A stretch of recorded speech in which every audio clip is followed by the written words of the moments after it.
Allô tout le monde, bonsoir à tous. Ça fait un certain temps que j'ai fait un live sur ma page perso et ça fait quelques jours que j'ai quelques sujets dont je veux discuter avec vous, que je veux vous partager. Alors c'est ce soir que ça se passe. Je suis dans ma salle de soins, comme vous pouvez voir dans ma belle salle de soins. Je voulais vous parler, comme j'ai indiqué dans le titre, de comment reconnaître la vibration de l'âme et aussi du deuil dans nos vies. C'est pas mal ces deux thèmes-là qui reviennent pour moi ces derniers jours. Alors, la vibration de l'âme, est-ce que vous la suivez? Est-ce que vous la reconnaissez? Pour moi, ça se présente de différentes façons. Par exemple, si je suis en train de lire un livre et que ça vibre énormément pour moi, ça se peut que je me mette à pleurer. Ça m'arrive de temps en temps. Ça peut aussi être quelqu'un me parle de quelque chose et j'ai de grands frissons. Ça peut être aussi, j'ai une amie qui dit ce terme-là, je trouve ça intéressant, recevoir une information qui ne vient pas de nous. Et comment qu'on sait qu'elle vient pas de nous? Ben, pour moi, c'est simple, je me dis tout le temps, ben ça, moi, Lucie Raté, j'y aurais pas pensé à ça. Ça vient pas de moi. Fait que ça vous est peut-être déjà arrivé aussi. Une idée saugrenue. Je vous dirais qu'il y a bien des ateliers que j'ai donnés ou des parcours ou des nouveaux soins, des fois de la façon que ça se place ou une idée farfelue, je sais que ça vient pas de moi, qu'il y a la vibration de l'âme qui est là.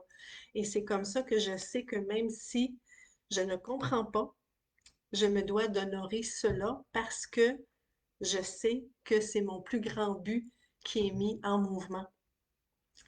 Je vous dirais que ça fait travailler énormément le lâcher-prise et la personnalité, l'ego qui ne comprend pas. Et hier, j'avais la rencontre mensuelle avec l'ancien groupe des Vieilles âmes, qui est maintenant devenu le groupe privé reconnecté à qui je suis. Et on était 6 filles à discuter, à échanger de toutes sortes de sujets, des passions qui nous animent, de ce qu'on traverse actuellement. Et on parlait entre autres de ça. Il y en a une autre qui me disait, ben moi aussi, elle dit depuis plusieurs années, c'est quelque chose qui est présent dans ma vie, de suivre cette vibration-là, ces idées farfelues qui se présentent. Elle dit, je sais que ça vient de mon âme. Elle dit souvent sur le coup, comme moi, elle dit, je comprends pas, mais elle dit, je sais que quand je le suis, c'est, je vais comprendre dans un mois, dans 6 mois, dans un an, dans 2 semaines, je vais finir par voir un peu le topo que je ne comprends pas sur le coup, mais la vibration, elle la reconnaît et elle peut l'honorer et faire confiance à ça. Fait que c'était vraiment intéressant cet échange hier qu'on avait. On a jasé plus que 2 heures, là. Il y a eu plein d'autres sujets d'aborder. Euh, et je vous donne un autre exemple qui est tout récent dans ma vie. Euh, L'endroit où je suis est merveilleux, absolument merveilleux, qui répond à la plupart de mes besoins, mais c'était assez onéreux quand même parce que, comme vous le savez, moi ici, c'est tout compris, hein, Wi-Fi, les meubles, l'électricité et tout, donc mon montant de loyer est élevé, puis c'est sur le bord du fleuve. C'est un choix que j'ai fait en conscience parce que je ne veux plus profiter du fleuve que quelques jours ou quelques semaines par année, je veux en profiter tout le temps, comme quand j'étais à Saint-Augustin. Donc, c'est un choix.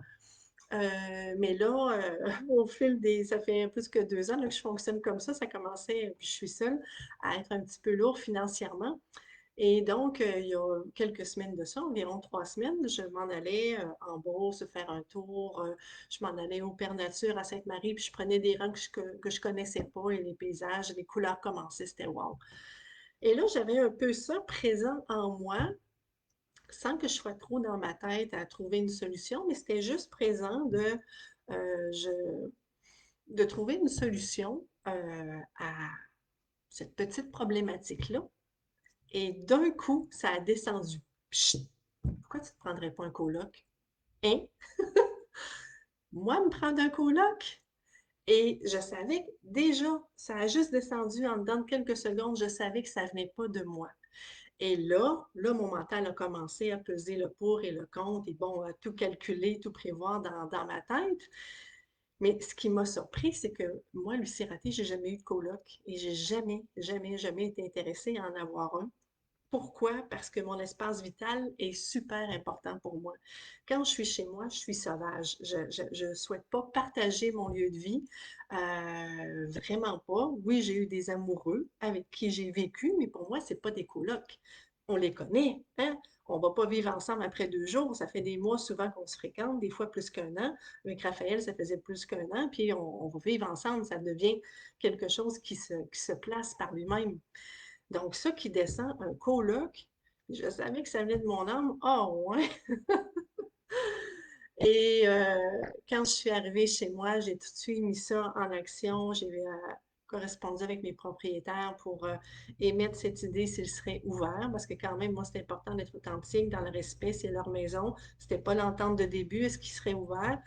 Et écoutez, c'est eux qui m'ont amené la solution, pouf, sur un plateau d'argent. Et le prix que j'avais en tête que je pourrais demander à un coloc pour m'aider financièrement, c'est exactement le prix que eux m'ont parlé. Et les deux bras m'ont tombé, je me suis mis à pleurer. Ça venait tellement me confirmer ce que j'avais reçu de mon âme quand la solution a été apportée en dedans de quelques heures du moment où il y a eu la vibration de l'âme. Et là, je lis la proposition et je me remets à pleurer. Ben non, quand j'avais, c'était descendu, je m'étais pas mis à pleurer, mais c'était juste comme, waouh, c'est trop hot, c'est plus grand que moi.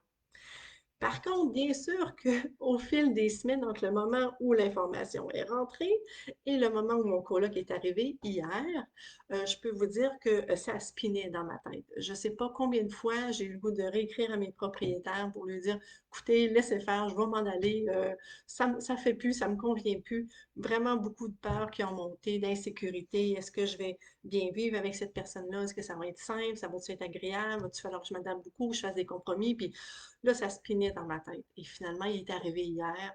On a pris le temps de discuter, de voir comment se présenterait notre quotidien. On a soupé ensemble et c'est comme juste wow! Donc, je suis intéressée, si ça vous interpelle, que vous m'écriviez sous la vidéo. Est-ce que ça vous arrive de vibrer avec l'âme, de sentir que c'est elle qui vous parle dans des idées complètement farfelues qui ne viennent pas de vous, la façon que vous le percevez, si vous suivez cette vibration-là, cette guidance-là, ces idées folles-là que vous recevez, ou vous faites non, ça n'a pas de bon sens, puis ça fait trop monter d'insécurité ou de peur en moi, puis vous mettez ça de côté. Fait que je suis vraiment intéressée à vous lire. Fait que je voulais vous parler de ça. Ça avait fait la même chose quand j'étais allée à Saint-Augustin, quand est arrivée l'idée complètement farfelue de vendre mes meubles, d'en donner, de faire un gros ménage et de voyager léger là, pour un temps indéterminé. Donc, c'est ce que je fais depuis plus que 2 ans. Et vraiment, l'idée était complètement folle pour moi parce que ça m'était jamais venu à l'esprit. Donc, il y a beaucoup de choses comme ça. La formation du soin sénien, la formation du soin lémurien en 2019, ça a été la même chose. J'ai lu la description, je suis venue émue, puis je vais oh wow, faut que j'aille là. Mais ma tête ne comprenait pas. Je ne comprenais pas pourquoi, mais je savais parce qu'il y avait une vibration de l'âme. Et j'ai compris par la suite, quand j'ai fait la formation, tout ce que j'ai vécu, tout ce que j'ai contacté. Ensuite, j'ai offert le soin pendant quelques temps. Et bon, au niveau du soin lémurien, ça a bonifié le soin Atlante que j'offrais déjà. Fait que c'est par la suite souvent que j'ai l'information. Voilà pour ça. Le deuxième sujet, c'est le deuil dans nos vies. Parce que la semaine dernière, avec ma chère sœur adorée, on a eu plusieurs échanges très authentiques, très profonds, euh, sur plusieurs jours par rapport au deuil, parce que j'ai réalisé comment ce qu'elle était précieuse dans ma vie. Ben, en fait, je le savais déjà, bien entendu, mais là, c'était comme plus fort parce que dans les partages qu'on avait, elle et moi j'ai une seule sœur, j'ai deux frères de qui je suis pas très proche, mais ma sœur, c'est comme ça. Et je réalisais à travers nos échanges qu'elle me connaît tellement, je la connais tellement. Et des fois, elle me dit, il n'y a qu'à toi que je peux dire ça. Et moi aussi, ça m'arrive de lui dire la même chose. Et là, dans les conversations qu'on avait, on a pleuré les deux de tout ce qu'on se partageait, que ça faisait monter des émotions. C'était inconfortable, mais en même temps, c'était vraiment important. Et ça m'a vraiment fait réaliser, et là, j'arrêtais pas de pleurer, puis j'y ai écrit après. J'ai dit, écoute, José, j'ai dit, j'ai beau savoir qu'il y a la vie après la vie, j'ai beau avoir eu des contacts avec Alain, le père de mes enfants qui est décédé, avec mon grand-père, les sentir présents, quand je veux lui parler, ils sont là. Mais j'ai dit, toi, si toi tu partais, je pense que ce serait le plus gros drame de ma vie au niveau des deuils. Et j'arrivais à faire la différence entre le père de mes enfants de qui j'étais séparée, mon grand-père qui était mon parrain que j'adorais mais que je ne voyais pas tous les jours. Donc, le père de mes enfants, il y avait eu certains conflits. On n'était pas en chicane, mais il y avait eu des conflits de personnalité pendant à peu près les 8-10 ans qu'on était séparés, l'éducation des enfants. Il y avait encore ce lien-là. Mon grand-père, je ne le voyais pas aussi souvent que je voulais. Donc là, c'était facile. Et ça l'est encore parce que je pouvais simplement par intention leur demander d'être là et je les sentais. Et là, télépathiquement, il y avait un peu des mots qui se plaçaient, mais c'était plus des intentions par télépathie. Alors que ma sœur, on a des conversations, il peut être 10 heures du soir, 11 heures du soir, on s'écrit sur Messenger, ça peut durer 1 heure et demie, on échange des mots, on sent que l'autre, elle nous accueille, qu'elle ne nous juge pas. C'est une conversation qu'on a et à ce point-là, c'est vraiment avec elle que je peux l'avoir. Alors là, je faisais la différence, comme s'il y avait une compréhension, une conscientisation supplémentaire pour moi par rapport au deuil, dans le genre de lien qu'on peut avoir avec certaines personnes. Je pense la même chose que si mes enfants décédaient, je ne suis pas proche de mes deux garçons. Oui, on se voit quelques fois par année. Oui, des fois, je leur demande, bon, ben, j'ai pas de nouvelles depuis un certain temps, comment vous allez, tout ça.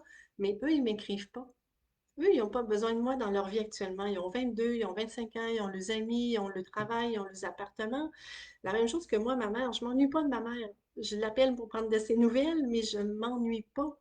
Fait que mes gars, avec moi, c'est la même chose. Donc, s'ils venaient qu'à décéder, je sais que je pourrais être en lien avec eux en tout temps parce que là, il n'y aurait plus de distance, il n'y aurait plus de personnalité, ce serait dans ma âme. Fait que là-dessus aussi, je souhaite vous entendre, vous lire si vous le souhaitez. Pour terminer, j'ajouterais juste que dans le point par rapport à reconnaître la vibration de l'âme, quand je vous donnais l'exemple de mon coloc qui est arrivé, j'ai fait tellement de liens. Je suis en train de comprendre un peu et je suis sûre que c'est pas terminé parce qu'on va se côtoyer pendant des semaines et des mois. Je devrais être encore ici l'année prochaine, mais j'ai fait tellement de liens par rapport à sa famille d'âme, qui est la même que mon père et que le père de mes enfants. Euh, L'autre lien que j'ai fait, et c'est hier soir en soupant, il est né la même journée que mon père, il a la même date de fête que mon père. Et je pourrais vous en nommer encore comme ça, et la mâchoire me tombait complètement. Enfin, j'ai l'impression que ça va m'amener aussi des guérisons par rapport aux hommes de ma vie. Et c'est sûr que cette personne-là qui est là chez moi, c'était sûr que j'avais confiance en elle, que je savais que je pouvais y faire confiance à tous les niveaux, tant de ma sécurité physique que de mes biens hein, qui sont ici et tout, là, qu'elle ne fouillera pas dans mes affaires. Ça, c'était clair pour moi que quand j'ai été en présence de cette personne-là, moi, je le sentais tout de suite. C'était comme, oui, OK, parfait, c'est la meilleure personne. J'aurais même pas pu choisir mieux que ça. Puis dans ma tête, c'était un homme. C'était pas une femme. Je suis désolée, les femmes, j'en suis une, mais je vous trouve trop compliqué pour la cohabitation. Alors, c'était les petits partages que je voulais vous faire. J'ai hâte de vous lire, de vous entendre et je vous souhaite une belle soirée. À bientôt tout le monde. Bye bye.